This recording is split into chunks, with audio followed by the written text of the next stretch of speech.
அப்பாவ ஃபாலோ பண்ணி அப்படியே நம்ம தமிழ் சினிமாக்குள்ள வந்து செட்டில் ஆன நடிகர்கள் யாரெல்லாம் தெரியுமா?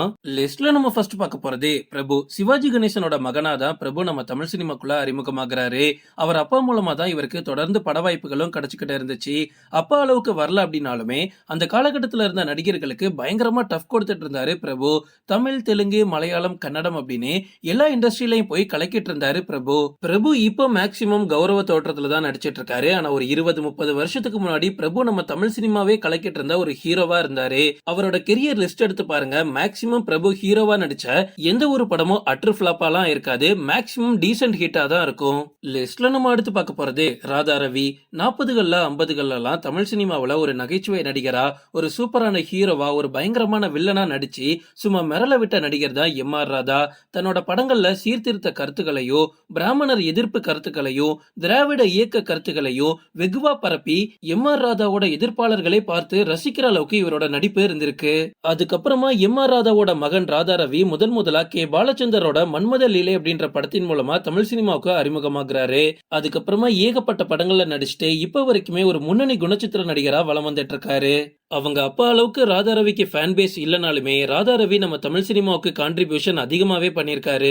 லிஸ்ட்ல நம்ம அடுத்து பார்க்க போறது சூர்யா. 60கள்ல சரஸ்வதி சபதம், கந்தன் கருணை, திருமால் பெருமை இந்த மாதிரி படங்கள்ல அதிகமா நடிச்சிட்டு இருந்தவர் தான் சிவகுமார். பாலச்சந்தரோட சிந்து பைரவி, ரோஜா பூ, ரவிக்கி காரி இந்த மாதிரி படங்கள்ல நடிச்சு சிவகுமார் ஒரு டாப் ஸ்டாரா அந்த டைம்ல நம்ம தமிழ் சினிமாவுல வலம் வந்துட்டு இருந்தாரு.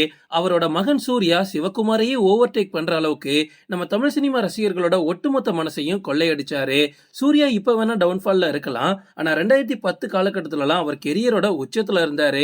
அந்த டைம்ல விஜய் அஜித்தே ஃபிளாப் படங்களை தான் கொடுத்துட்டு இருந்தாரு. ஆனா சூர்யாவுக்கு தொடர்ந்து ஹிட் படங்கள் மட்டுமே அமைஞ்சிட்டு இருந்துச்சு. சூர்யாவும் சரி, கார்த்தியும் சரி சிவகுமாரையே ஓவர்டேக் பண்ணிக்கிட்டு நம்ம தமிழ் சினிமாவுல ஒரு சூப்பரான ஹீரோவா தான் இன்னைக்கு வலம் வந்துட்டு இருக்காங்க.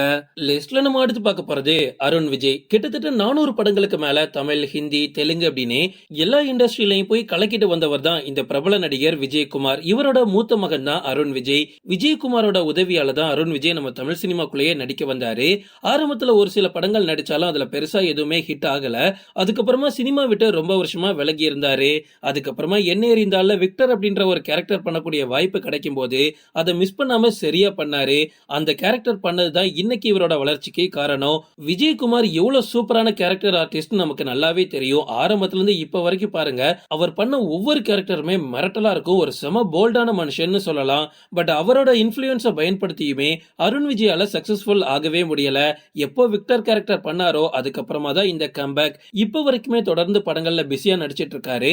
அவங்க அப்பா அளவுக்கு படங்கள் நடிக்க முடியுமா தெரியல. பட் ஃபியூச்சர்ல பார்க்கலாம். லிஸ்ட்ல நம்ம அடுத்து பார்க்க போறது பிரசாந்த். பிரபல தயாரிப்பாளரான தியாகராஜன் 3ஆம் பிறை அப்படின்ற படத்தின் மூலமா விமர்சன ரீதியா ஒரு நல்ல ப்ரொடியூசர் அப்படின்ற பெயரை வாங்கினாரு. அதுக்கப்புறமா இவர் சத்யஜோதி பிலிம்ஸ் அப்படின்ற ஒரு தயாரிப்பு நிறுவனத்தை ஆரம்பிச்சாரு. அதன் மூலமா எக்கச்சக்க முன்னணி நடிகர்களோட படங்களை இவர் தான் ப்ரொடியூஸ் பண்ணிட்டு இருந்தாரு. இதன் மூலமா அந்த டைம்ல அவருக்கு பயங்கர லாபம். அதே ஃபயரோட அவரோட மகன் பிரசாந்த சின்ன வயசுலயே ஹீரோவா அறிமுகப்படுத்தினாரு. இவங்க 2 பேரும் சேர்ந்தே நிறைய படங்கள் நடிச்சிருக்காங்க. ஆரம்பத்துல பிரசாந்தோட எல்லா படத்தையும் சத்யஜோதி பிலிம்ஸ் தான் ப்ரொடியூஸ் பண்ணிட்டு இருந்தாங்க. அந்த டைம்ல பிரசாந்துக்கு எந்த அளவுக்கு மார்க்கெட் இருந்துச்சு அப்படின்னா, பிரசாந்த் படத்துல நடிச்சா மட்டும் போதும், கண்டிப்பா படத்துக்கு நஷ்டம் ஏற்படாது, ஒரு நல்ல லாபத்தை பாத்துரலாம் அப்படின்னு எல்லா ப்ரொடியூசர்ஸ்க்கும் நம்பிக்கை இருந்துச்சு. ஓகே ஃப்ரெண்ட்ஸ், இதோட நான் இந்த வீடியோ முடிச்சுக்கிறேன். இன்னொரு இன்ட்ரெஸ்டிங்கான வீடியோல நம்ம சந்திக்கலாம். Stay tuned.